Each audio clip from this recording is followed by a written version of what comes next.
How are you, sir? This is Peter. Oh. I can't believe I'm talking to you, Dr. Ray the Great. Oh, I don't know about that. I love listening to you. You have a personality just like my father. I don't think you should feel helpless. You are helpless. Doctor, I really appreciate that. That makes me feel a lot better. You be at peace, or else I'm going to yell at you. Trying to find a reason to speak to you. I think you're the best thing since sliced bread. That Ray, he's something. Thank you so much for what you're doing for all the parents out there. I don't know what I can possibly do. I don't either. I'm getting my money worth, I think, with this phone call. Now, from the studios of Living Bread Radio Network in Canton, Ohio, the hometown of Mother Angelica, here's Dr. Ray. Oh, how it changes. When I was 4, I fought taking a nap. Thought it was punishment. Couldn't wait till I would be grown up and not have to take naps. Now, I crave naps. I think it's a short vacation. Very nice to have you here.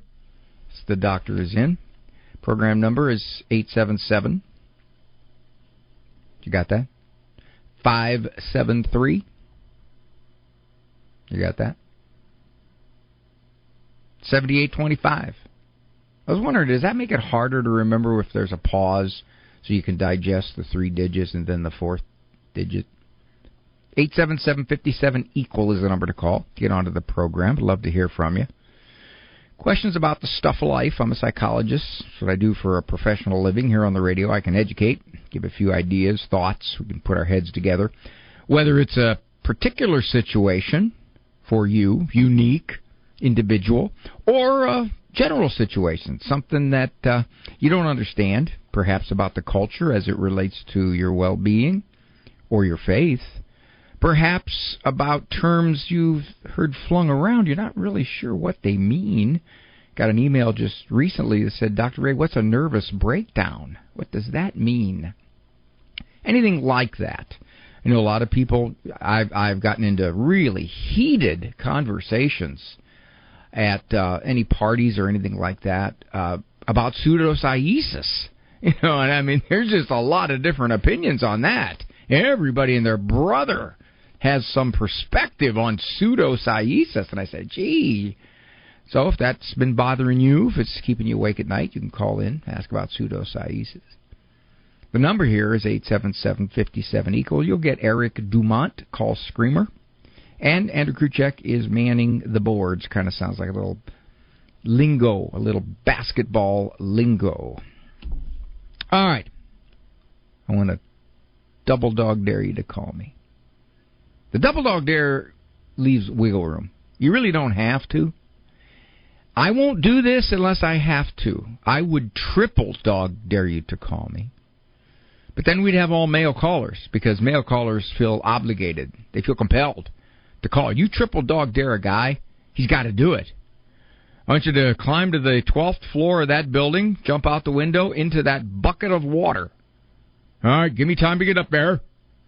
The women respond to a triple dog dare like they respond to the Three Stooges.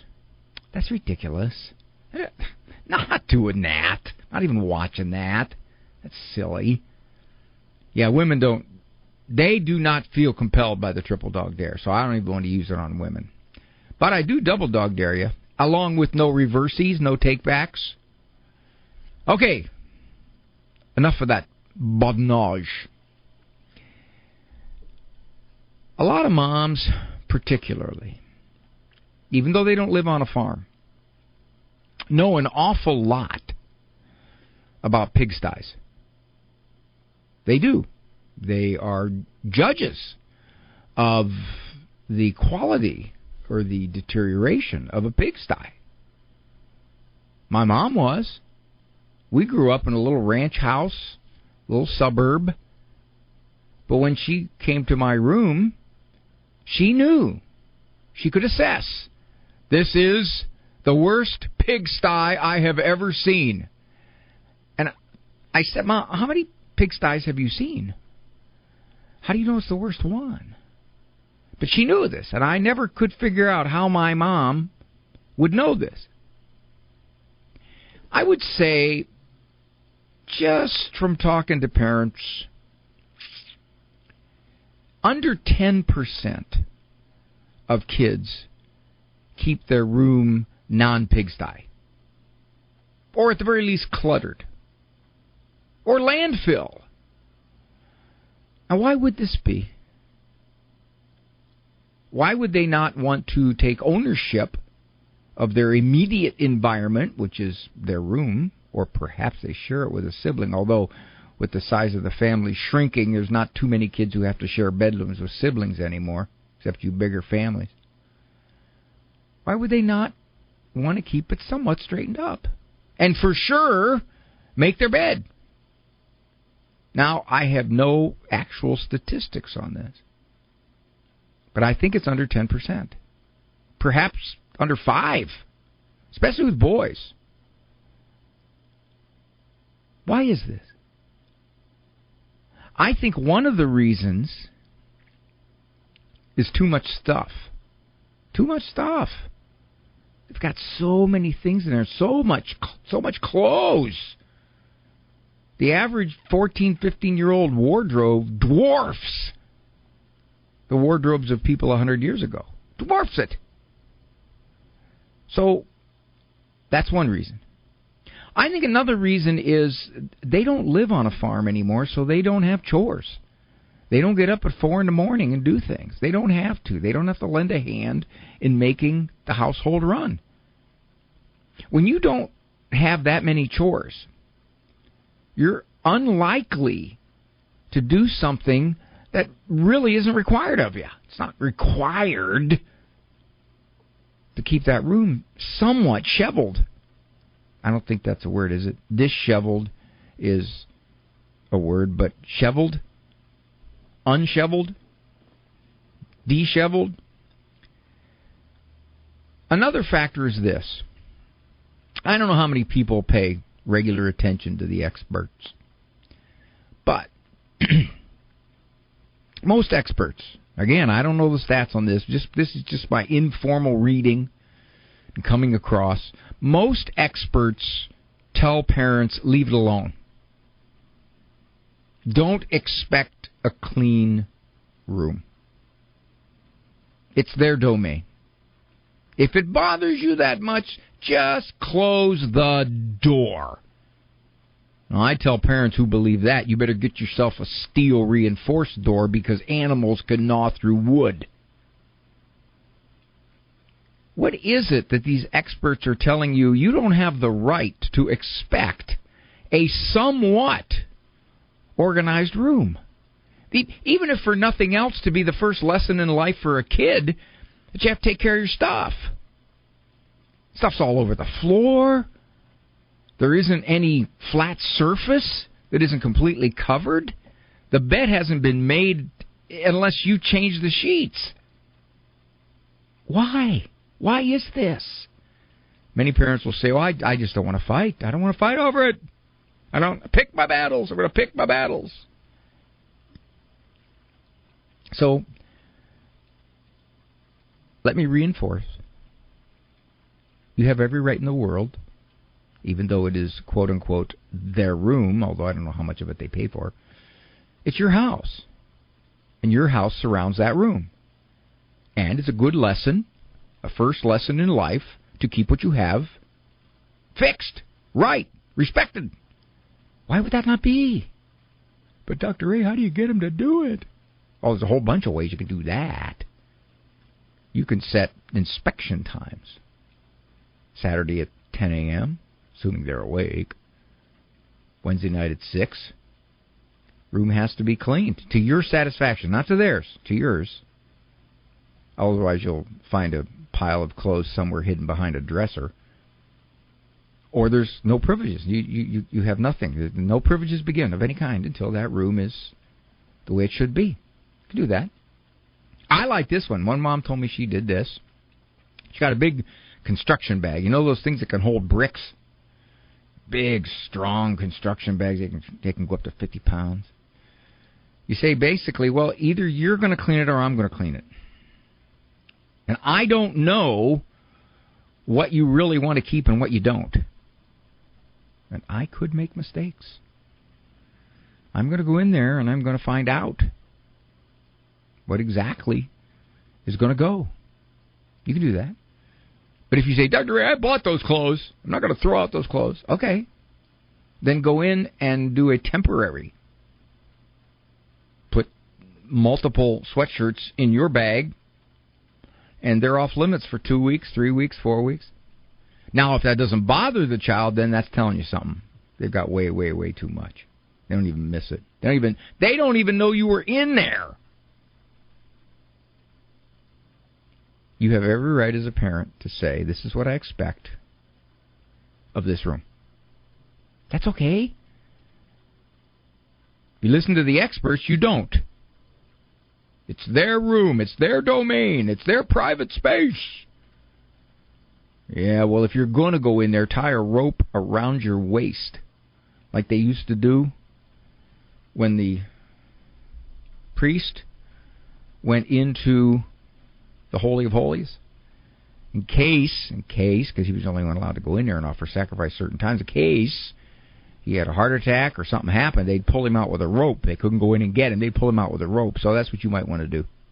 You want to wrap something around your waist and tie the other end to the stair rail before it goes downstairs, and so you can kind of pull your way out if you get assaulted by an animal or something that's in there. It's a little thing. It is a tiny thing. It's a room you'd like them to keep clean in your house. This is not unreasonable. This is benign. This isn't anything. But it amazes me how many parents live with it. They'll say to me, I wish it wouldn't be that way. I say, why did you do something about it? Oh, I've tried. It just ends up in fights. How can it end up in fights? You're in charge. This is an unfair fight. You control everything. You could fine him. Fine him $5 a day for a room that's not cleaned. You can do that. But I do like the garbage bag thing, because it's hard to keep a room completely landfill-like if there ain't a whole lot in there. The less in there, the less there is to scatter. All right, I'm going to get to your calls. 877-57-EQUAL is the number to call to get on to the program. Every woman deserves specialized health care. At Arbor Women Health, our team of compassionate professionals listen to our patients and want to understand what they're going through. They serve everyone from teen girls to seniors. Our faith-based clinicians specialize in obstetrics, gynecology, fertility awareness and crisis, or unexpected pregnancies. Call 734-930-4020 or visit arborwomenhealth.org. Arbor Woman, faith-inspired, dignity-affirming healthcare. Do you own popular index mutual funds or ETFs? If so, you're automatically own shares of companies that conflict with your moral beliefs. Ave Maria mutual funds are managed to conform to pro-life and pro-family values. Long-term investors can invest in the no-load Ave Maria mutual funds. The experienced professional portfolio managers make decisions based on investment fundamentals and pro-life values. You can learn more about Ave Maria mutual funds today at 866-AVE-MARIA or visit AveMariaFunds.com. Hi, everybody. Dr. Ray Guarendi, host of The Doctor Is In, Ave Maria Radio for 20 years. I've been with them, and during that time I've watched them spread our precious faith to anyone, anywhere. Well, also in that time, their equipment, the equipment that they had is cutting edge, no longer is cutting edge. It's kind of like an iPhone 5. We need your help. We absolutely need your help. Visit AveMariaRadio.net. You're not just donating, you're broadcasting hope. This program brought to you in part by Ave Maria, Florida, a big kind of small town where golf carts take you everywhere and there's always something fun around the corner. Discover championship golf, resort-style amenities, and a town center full of shopping and dining. With Ave Maria University and Ave Maria Catholic Church at its heart, it's a community full of connection and charm. More than 25 model homes are available for viewing. More information can be found at AveMaria.com. That's AveMaria.com.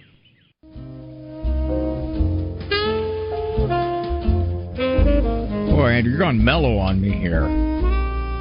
Sheesh. Thank you for joining me, Dr. Ray Guarendi. The mere thought, I didn't even threaten it. I thought about threatening it. to throw a triple dog dare to call me. And I said, well, guys are compelled to respond to a triple dog dare. And our calls so far are all guys. I don't know if that's coincidence or what. But anyway, Donald from Plainsboro, New Jersey, is calling. Hello, Donald. Hey, Dr. Ray. I don't know if you've noticed this, but on television, you turn on the channel. It doesn't matter what channel it's on, but somebody says, "Oh my God." You know, they don't. I think they realize what they're doing. That's a mortal sin, and you know, especially here. I'm going to get into something I can't get. I guess I can't. But Bob's Furniture, you see it all the time. Oh my God, and instead, no. Oh my Bob, and they're supposed to be communicating. Oh my God, by that, and women are more prone to this, I think. And I really don't know. I don't know why anyone does it.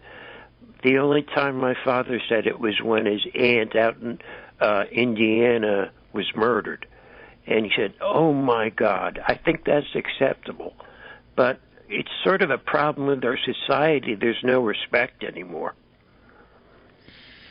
You got about 3 levels to your question here, Donald. Let me take the first one. Yes, I agree with you. I hear it everywhere. I see it everywhere. It has become simply an expression, whether one believes in God or whether they don't. They just use it. It's almost like perfect or like or well. Yes, it's an idiom. It's an expression. It's an idiotic idiom, but they use it. Is it a mortal sin? Well, first of all, they have to know what they're doing, and they would also have to have full knowledge, full consent, and it would have to be a serious offense. So for us to say it's a mortal sin would be God's judgment on that. We could say, yes, it's disrespectful. Is it using God's name in vain? The original use of God's name in vain was to call God down as a witness to something you wanted to do or something that you wanted him to confirm. Okay, that's using his name in vain. We have taken a disrespectful expression like, oh my God, and we've said it's using God's name in vain. You could stretch it that distance. Right now, it's almost just like a terrible habit. Now, we Christians shouldn't do it at all. That's for sure. Non-Christians or lazy Christians or people who say they're Christians but totally ignore God, they're going to do it, and they're not going to think anything of it. You're right. It's ugly, but I might draw a parallel. The F word, I never heard growing up. I never did. I mean, you had to be in certain company to even remotely hear that word. Well, now our politicians, our media people, entertainment people fling it around like it is their favorite adjective and verb and preposition. So when the language deteriorates to that degree of disrespect, I'm not surprised. I'm saddened. I'm not surprised that people say, oh my God, so easily. I remember a couple times somebody I know and love was diagnosed with serious illness. And my response was, oh, dear God. Now, that to me was different because it was almost a brief petition, for me anyway, to say, dear God, you know, how is this happening? Please be with them. So, yeah, I guess a lot of it, my friend, is the intent. And the intent is usually oblivious. The intent is usually, I don't care how I talk. The intent, it's interesting what you might say when somebody says that to you. You might say, oh, do you believe in him too? Just like that. And they'll look at you like, what? What? I didn't, that doesn't mean that. Oh, I just thought you did because obviously you're calling on his name. You make a good point there, Donald. Yes, it is true. Okay, get to some of these folks here. More guys. Gee. All right, let's see. Joe's calling from MN. That's Minnesota. Pretty much know all the state abbreviations, having done this program these years. Hello, Joe. Yeah, hello. Pleasure to be on the program. Oh, pleasure to have you. I like your unconventional wisdom sometimes. Whoa, hold on. Unconventional? Oh, no. I like to think of it as wisdom's Socratic. What? Unconventional? Well, the clean your room thing, Jordan Peterson's covered that. That's pretty good, though. I enjoy that. Oh, Peterson doesn't agree? No, he does. He's got a whole clean your room tour. I mean... He's stealing my stuff. Yeah. Right. So I never thought I would call into one of these programs with this, and of course there's a chance that my neighbors and family and friends are listening, and you don't have to worry about them, Joe. But you got to worry about your wife. Yeah, yes. I've got a wonderful Catholic family and farm, and you read the thing. So this person comes into town. She's from a whole life before I've even improved myself, or my wife invested a lot in improving me. So I bombed it. I didn't treat her well. I just wondered, can I make this up to her? With your wife's permission. Yeah, I don't think she'll. I don't think that's going to be. I'm not sure that would work. But so then it'll be a no. Does she even know you're thinking about this? Yeah, she does. And she said, "Why would you need to do that? You don't need to do that. That's history. That was a long time ago. Why would you reconnect with this girl?" Is that kind of some of the stuff she was saying? Yeah, I'm not sure "connect" is the proper term, but yes, it's a. Make contact. Why would you make contact with this girl? Yeah, and how would I ever make anything up, huh? And here's the reality. You're if she lives in the same town, you're probably. I don't mean to interrupt. Sorry. Can I just say this? So here's what just occurred to me. I don't have the moral capital, or I don't have the friendship capital to see. I'd like to expose this. Maybe you're thinking, well, this is just this isn't fraudulent. This is true. I'd like to expose her to the Catholic radio or to the Catholic Church, or but I don't have any capital as a friend to do that. No, you don't. You don't, and you don't know how bitter she still might be. I would hope not, but she could be. I would probably say this. See, I think your wife's insecurity about this. Resistance, maybe a better word, is that she's thinking, "What, you still got feelings for her? That you think you have to make this up? What's your intent here, Joe? What are you trying to do?" I think that might be where she's coming from. Ask her if there is any way, because of your Catholic faith, that you could contact her through a text or an email or even a letter, and say, "I just want to say my life has taken a different turn, and in many ways, I was a quite different person back then, and however I mistreated you, I just want to say I'm sorry." Now, if she lets you do that, or let her even see what you write, that's a possibility. That's a possibility. If not, then let's go with the serendipitous route, and that is, if she's in the same town, you could bump into her. You could see her somewhere, and then you can just simply say, you can go up to her and say, I'm a different person. I'm looking back on the way I treated you, and I just want you to know I was wrong in so many ways, and I would just want to apologize for that. I think those are your options, Joe. Take good care. Hey, thanks for calling. I appreciate it. Call again. Well, the guys are still up there, but the women, a couple of women took the dare. All right. They're pretty sure of themselves. We'll get to them. A lot of calls. Thank you. This is Dr. Ray.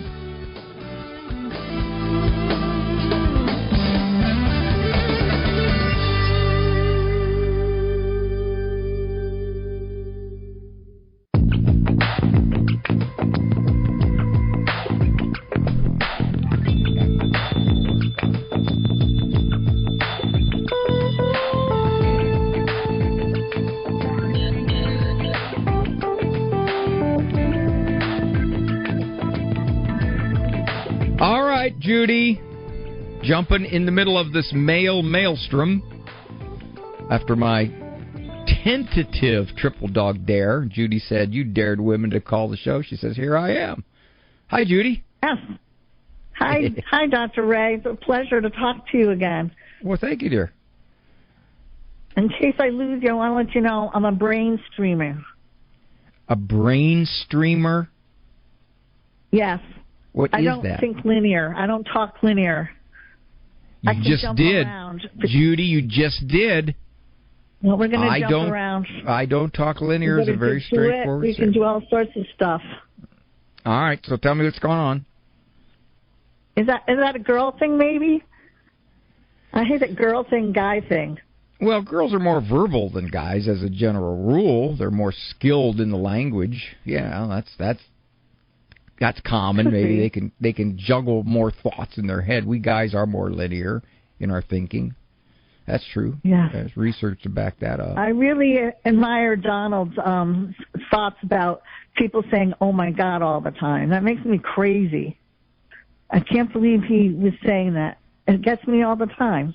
Well, the only thing I'd say about that, and this is to Donald, too, yes, it is one thing to say, I wish they wouldn't do that. That's disrespectful to my Lord. To be upset every time you hear it is something you got to take care of. For two reasons. For two reasons. What I do, Dr. Ray, is I work at a school, and not only the kids that are the students, the kids that are the adults say that kind of stuff, use bad language. And what I do, I say, oh, thank you, we need a prayer. When they say, oh, my God, I say, thank you, we needed a prayer. And I bless myself in them. And then they make some kind of face at me. They think you're the weird lady. Yeah, that's true. Yes, I am. Because we're gonna say a prayer now. Thank you very much for bringing up God. Mm-hmm. Yes. Yes.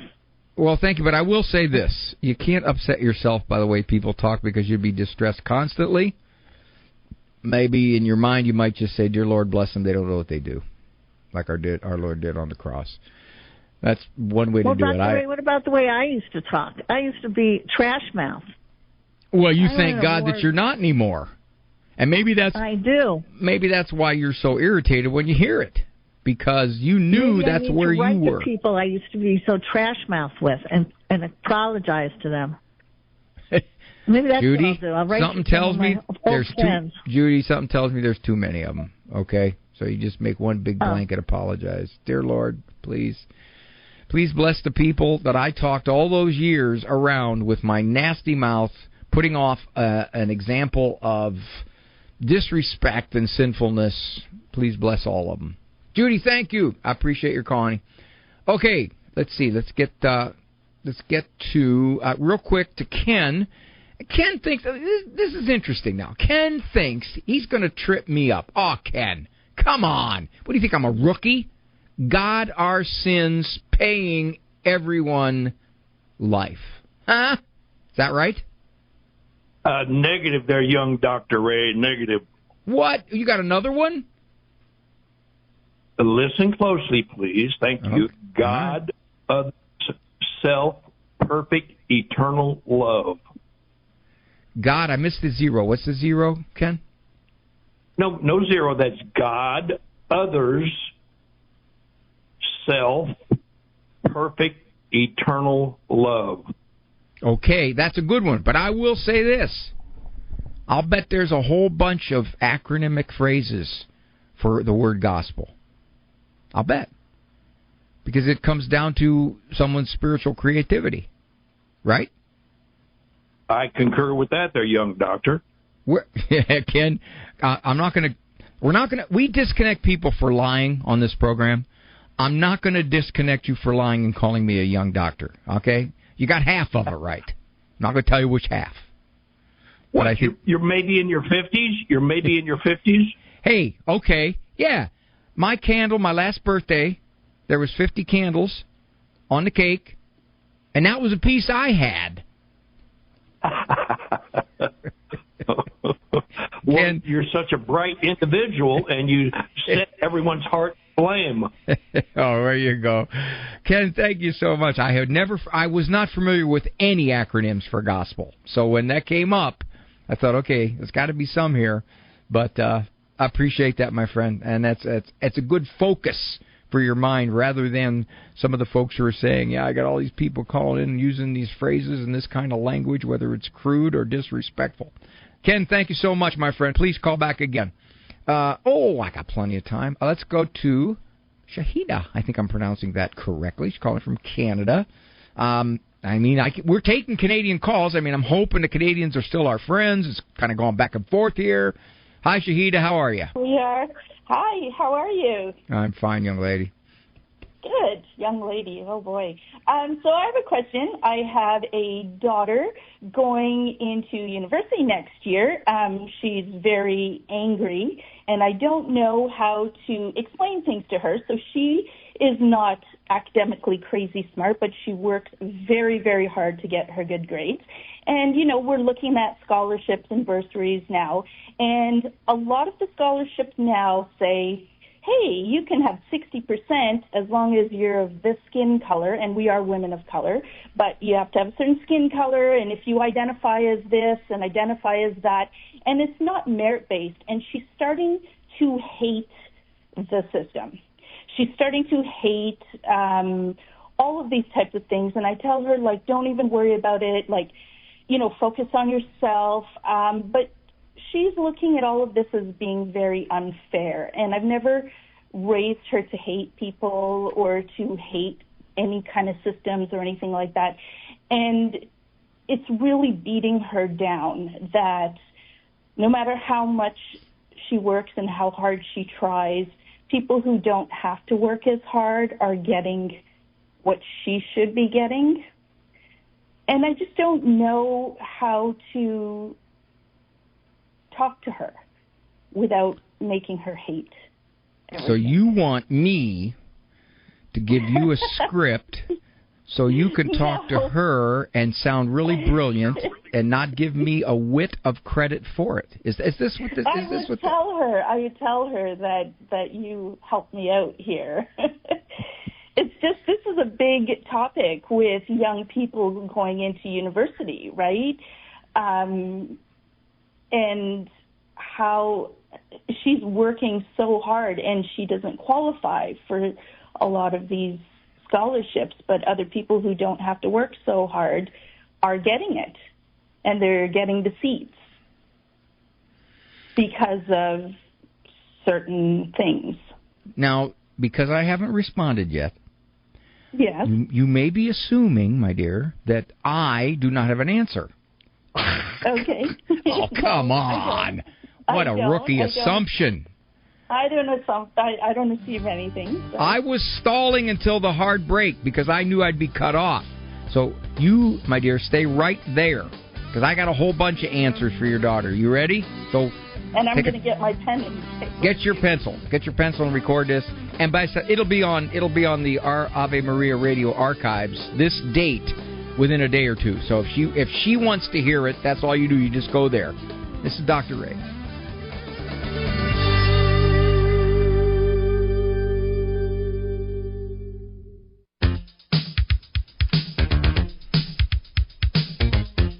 Having a good time talking to a lot of great people. Don't tell Ave and EWTN that I do this show for free. Don't tell them that. But I'm delighted to be with you. I'm talking to Shahida. She's from Canada. Because I am bilingual, I can speak Canadian. She said her daughter's going to university. Now, I knew, translation, that meant college. So I can speak Canadian.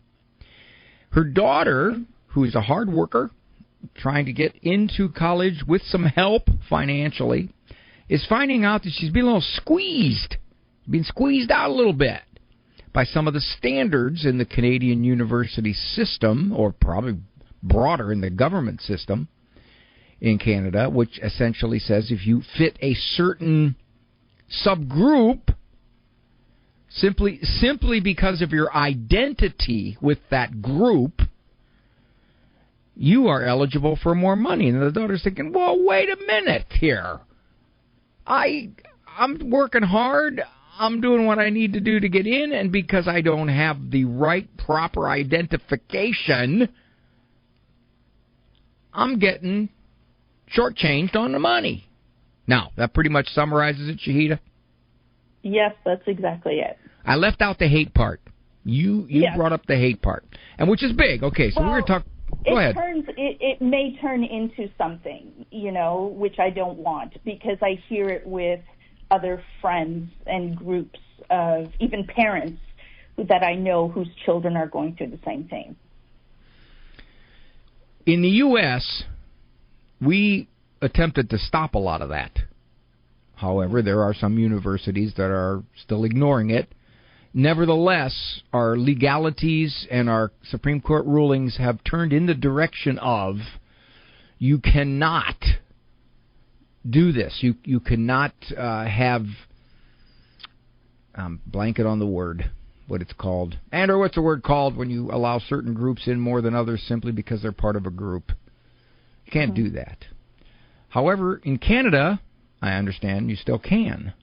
So let's acknowledge to your daughter. You tell her this.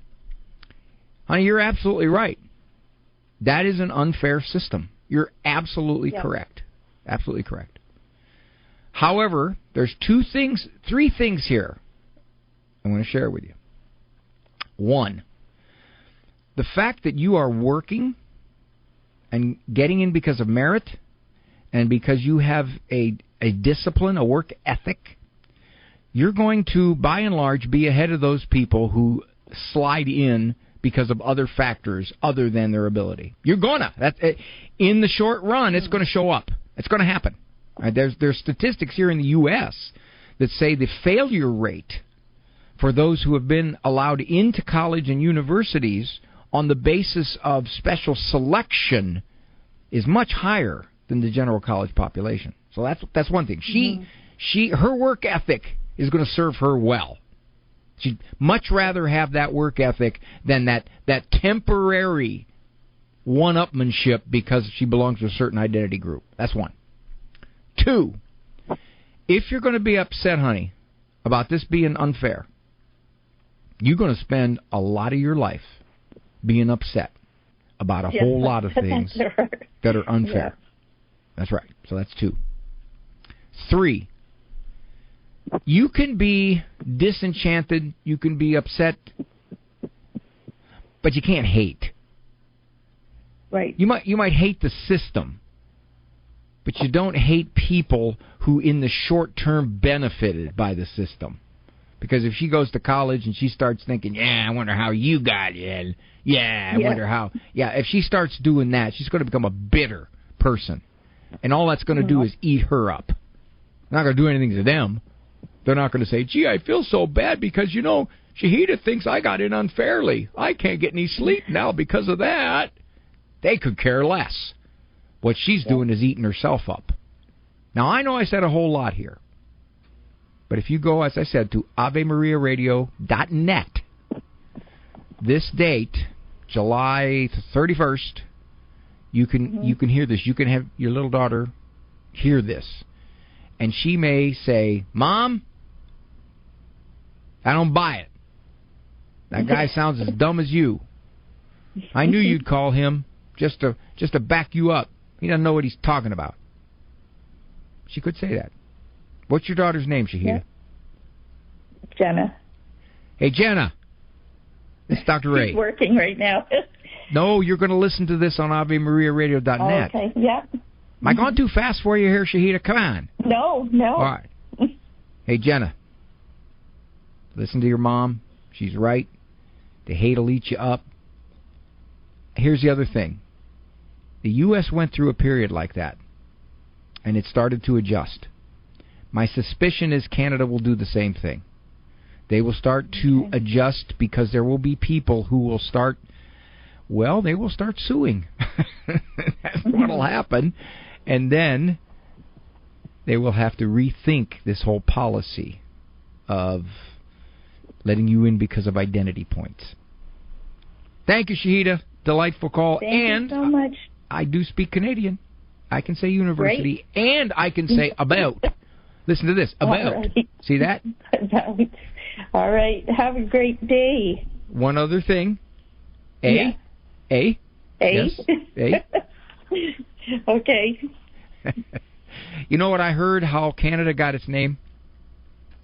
They weren't sure what to name it. So they went, let's choose some letters. Let's use some letters. How about C? A? N? A? D? A? That's it. That's how it got its name. I think some of my indigenous friends would not agree with that. Well, you can tell your daughter, honey. But that's okay. All I care about is if you got an A. A? All right. Yes. You take good care. I'll talk to you. Have a great day. All right, bye. All right. Those of you waiting patiently, I will get to you. I have the time. We're in our last segment, but I got enough time here. So we can jump on this. And I think Charles from Akron is a longtime listener, but I haven't heard from him for many, many years. I don't know if he's retired from his profession or not, but we'll see. This is Dr. A. Do you own popular index mutual funds or ETFs? If so, you're automatically own shares of companies that conflict with your moral beliefs. Ave Maria mutual funds are managed to conform to pro-life and pro-family values. Long-term investors can invest in the no-load Ave Maria mutual funds. The experienced professional portfolio managers make decisions based on investment fundamentals and pro-life values. You can learn more about Ave Maria mutual funds today at 866-AVE-MARIA or visit AveMariaFunds.com. CMF Curo is a Catholic healthcare ministry providing families nationwide with a better solution centered around whole health, spirit, mind, and body. Our members share their medical burdens within a faith-filled community.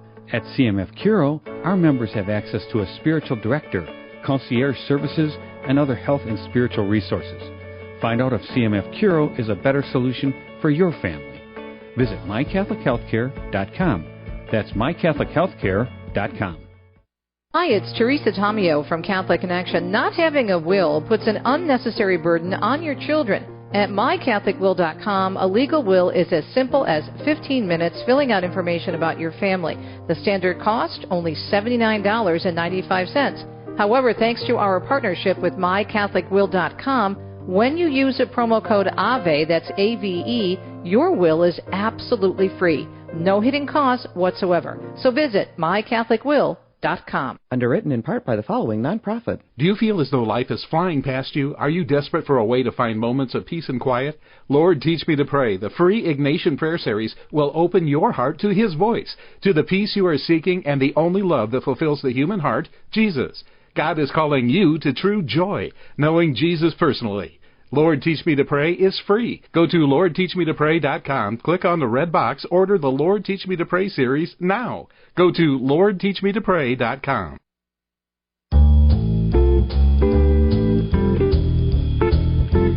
Quick announcement here, real quick.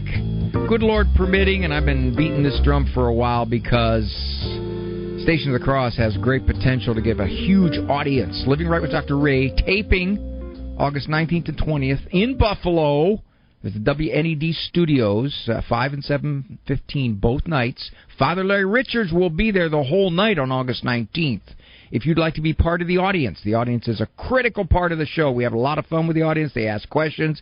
They can do all kinds of things. They are an integral part of the show. I would go so far as to say they're more important than I am for that show's working out. You go to thestationofthecross.com. One big long word, thestationofthecross.com. And the sign-up sheets are there. 1, 2, 3, 4 shows, whatever you want. If you'd like to see Father Larry, he's there. If you'd like to see me, I'll be there too, Come on. I mean, on the nights that Father Larry's there, we got 100 people in each. And the nights that I'm there, we got 12. So I'm just hoping it evens out. Charles is calling from Akron, Ohio. We spurred something in him. It's interesting because my mother used to say, were you born in a barn? Well, apparently Charles had access to a barn to learn lessons about keeping his place clean. Hi, Charles. Hey, regarding your monologue, my brother and I had to make our bed in the morning and clean up the room, and we never did. One day. Well, then, Charles, you didn't have to. Wait a minute. You didn't have to then if you never did. Well, my brother and I came home from school one day when I think I was in 5th grade, and there was a pony tied up to the tree in the front yard. From that time on, we never did find out where that pony came from. It just appeared, and my dad had the rules that before he went out in the morning to go to the barn to take care of the pony, we had to make our beds. And he only said this once, make our beds, and the room had to be clean. And we learned, you got to get up early in the morning, you got to clean the bedroom, then we could go back. We had to feed the pony and take care of him. Then when we got home from work or school, we had to do our homework before we went back and hung out with the pony.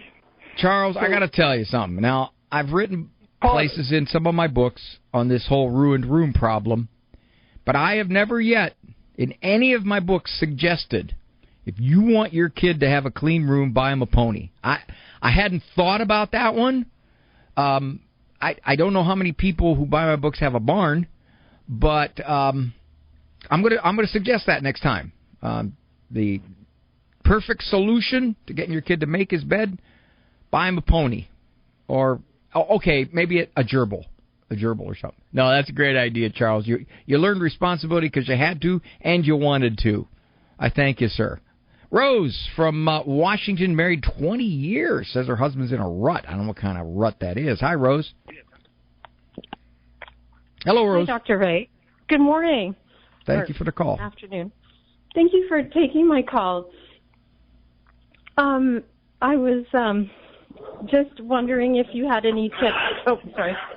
I'm wondering if you had any tips on growing with your spouse. Well, I'm sure you have advice because I've heard you before that you work out and you weight lift, and we've been married 20 years, my husband, and he's awesome. I love him a lot, and he's a great father.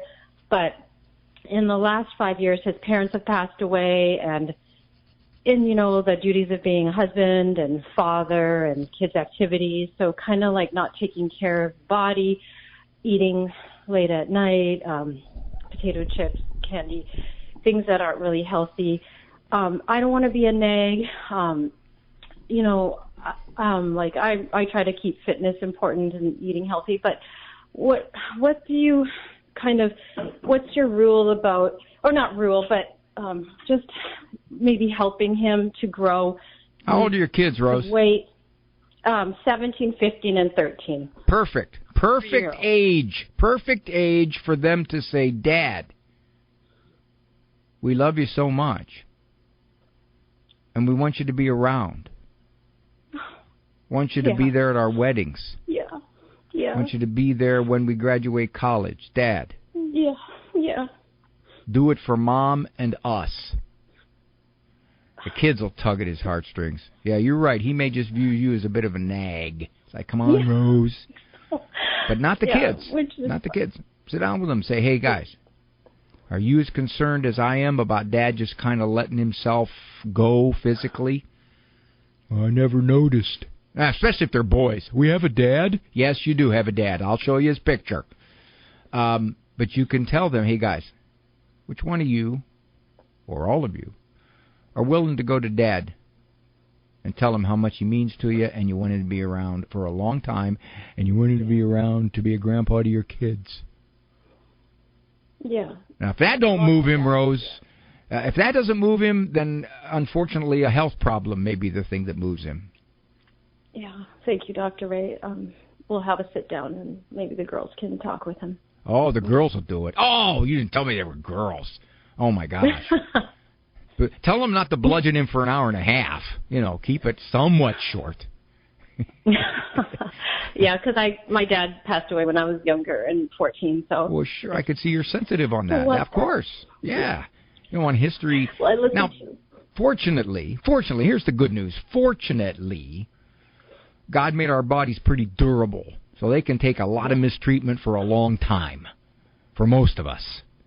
All right.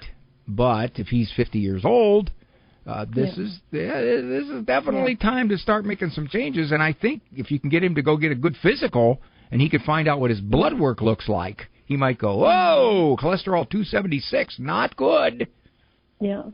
All righty, dear. Funny. Thank you. I'm just going to book that. Thank you. Do it. Book it. Book them, Dano. Okay. You That's take beautiful, care. Thank Rose. you. Thank you, honey. Okie doke. Well, I thank you all. Andrew Kruchek, producer man, Eric Dumont, and all of your calls. Your calls are wonderful. For captain's sakes, this is the neatest thing, just to get to interact with folks and do a little badinage and a reciprocal interchange about the vicissitudes of life. Who was it that said to me the other day in the talk? She goes, I just like those vocabulary words you use. I said, yeah, sometimes I do use big words that I don't know the meaning of, just so I can sound more photosynthesis. Anyway, thank you so very much for everything. One walk is eternal. Every other walk's going to end. No matter how pleasurable it is, no matter how bad it is, it's going to end. The one walk's not going to end. It's to walk into eternity with your Father. For information on Dr. Ray's presentations, books, and CDs, visit drray.com and follow him on Facebook and Instagram. The Doctor Is In is a co-production of Ave Maria Radio and EWTN Radio and carried across the EWTN Global Catholic Radio Network.